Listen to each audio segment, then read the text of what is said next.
And my $4,000 income, they realized that I could afford to pay my mortgage and still afford to meet all my other obligations, which in my other mortgage, everything, with $4,000, if if they was to give me the correct interest rate and the correct payments. And the investor said no. The investor is a foreign investment bank. They ordered an American company, Wells Fargo, to take me to court, to take me into an American court, that an American judge may throw me out into the street like I'm a dog, me and my kids out into the street for a home which, come on, I work for this.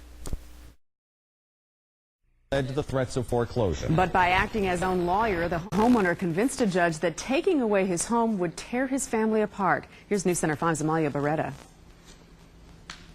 You want to grow up in this house? Paul Muckle says his two small sons are two big reasons why he fought to keep the house he bought a year ago, a major fixer-upper. Nothing was before the 1950s. It was Muckle is a Finnish carpenter who is completely remodeling his house himself. This spring, he says he suffered neck and back injuries in a car accident that kept him from working. He also fell behind in his house payments. He says his lender, the American Servicing Company, threatened foreclosure unless he agreed to a new, much higher mortgage payment. My payments went from $2,064 to $3,800 per month. Unable to pay, Muckle went to those calling for mortgage industry reform. But he says the governor's office and the attorney general's office turned him away. It's like Chicken Little crying, the sky is falling, but no one is doing nothing to keep the sky from falling. So Muckle went here to the Brockton Superior Court. Acting as his own lawyer, he was granted an emergency hearing to stop the foreclosure. He argued to Judge Jeffrey Locke that foreclosure is unethical because it is an assault on the American family. A home is like it's like you have a life of its own. Yeah, and when you take that from somebody, you're killing their spirit. You know, you're killing them. When you take away a home, you destroy communities, you destroy families. Judge Locke ordered a stop to the auction of Muckle's home scheduled for tomorrow. The parties are due back in court in 2 weeks with a new affordable plan for Muckle. Attorneys for the lender did not return a phone call. The message Paul Muckle says he wants to send to others facing a similar situation is don't give up. He says if he would have given up, he would definitely have lost his home. In Brockton, Amalia Barreda, News Center 5. America, we're in trouble. Because I'm going to get straight to the point. Do you know who owns your mortgage? Do you know who owns the title to your home? Not the banks in America. The banks in America, they are mules. They are the holders. They are the holders of the note. But do you know who the true owners are? SG Mortgage, a foreign investment bank that is not owned by any American corporation. Credit Suisse, Dutch Bank, all these foreign investment firms who is not owned by any American entity owns the title, the deed to your home. And do you know why when Wells Fargo got the bailout that they didn't give anybody a loan modification? Because Wells Fargo and all those banks that received bailout had to turn that money over to these investment firms because it's their money. It's their money. So they took your tax money and handed it over to foreign investment firms who were the one responsible for securitizing these worthless securities and these worthless mortgages. That's what's happening in our country. And that's why when they give bailouts, nothing was happening in the market because the market, the American corporation was not getting the money. They would hand the money over to their bosses.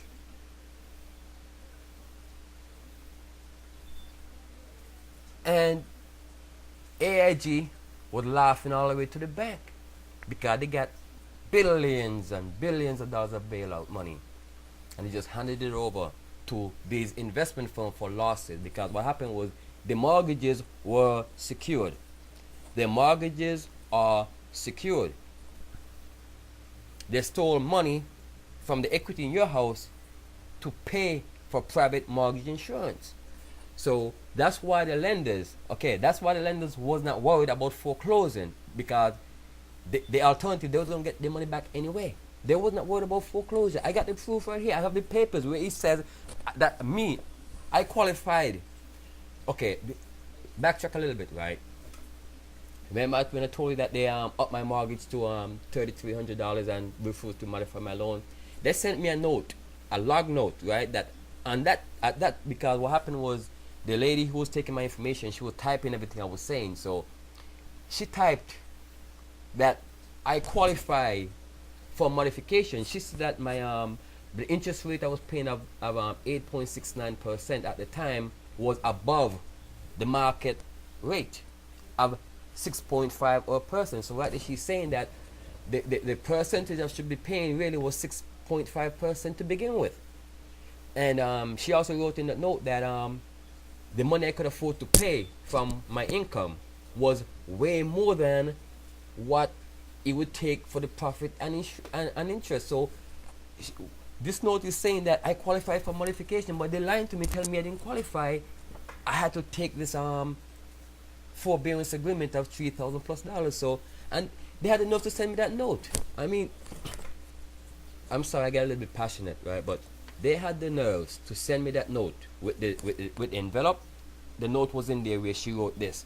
So, and they also had a note that the investor said no modification. So it was not the American holder who was issuing the order for foreclosure. It was the investor, SG Mortgage, which is a foreign investment firm. They were the one who issuing the orders for these foreclosures. And think about it, people. If it happened to me, it happened to you too. If you qualified, because I'm telling you right now, it proved that at the time in 2007, if you were paying over 6.5% in your mortgage, it means that you were paying above what the market called for. This note clearly states it, and you all will be able to read it, everything once we get it online. The note clearly states that at the time in 2007, in May 2007, the market for mortgages, the interest rate should have been 6.50%.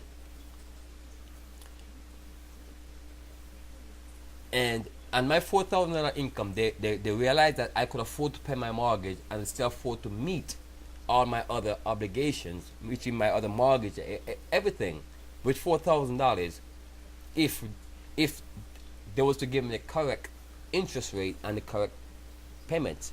And the investor said no. The investor is a foreign investment bank. They ordered an American company, Wells Fargo, to take me to court, to take me into an American court, that an American judge may throw me out into the street like I'm a dog, me and my kids out into the street for a home which,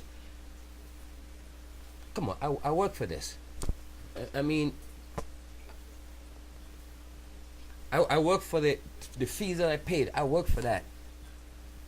You know, I paid over $12,000 in cash out of my pocket. I work for that. I didn't steal it. I work for that. You know, I mean, and the mortgage that I paid, I worked for that. I put over 30 grand in maybe up to 50 in labor and material to upgrade the property. I work for that. You know, no one gave that to me. I work for that. So, and you trying to take that from me? I mean, it's not right. I mean, these foreign investment firms, it's not right. But our government have allowed. Okay, our government have allowed this to happen to us. And when I said our government, I mean the former government have allowed this. And the new administration need to stop it in its tracks. I mean, don't. It was all a part of it, Mr. President. The bailout was a part of the plan. They knew they was going to be bailed out. That's why they wasn't scared to take a risk. They had so many safety nets. They had the insurance, and they had the taxpayers, and they had Bush. Okay, they had those assurances. They knew that there would be safety nets, and all you're doing is enabling them, sir. Nip it in the bud now. I mean, sir, this is my philosophy. If you're in a boat and that boat springs a leak, okay, you could bail water out that boat for the rest of your life until pigs grow wings. That boat gonna continue to sink until you plug the leak. If you're an alcoholic and you cut down on your drinking and your consumption, it does not matter. You're still an alcoholic. So my point being, let's nip it in the bud.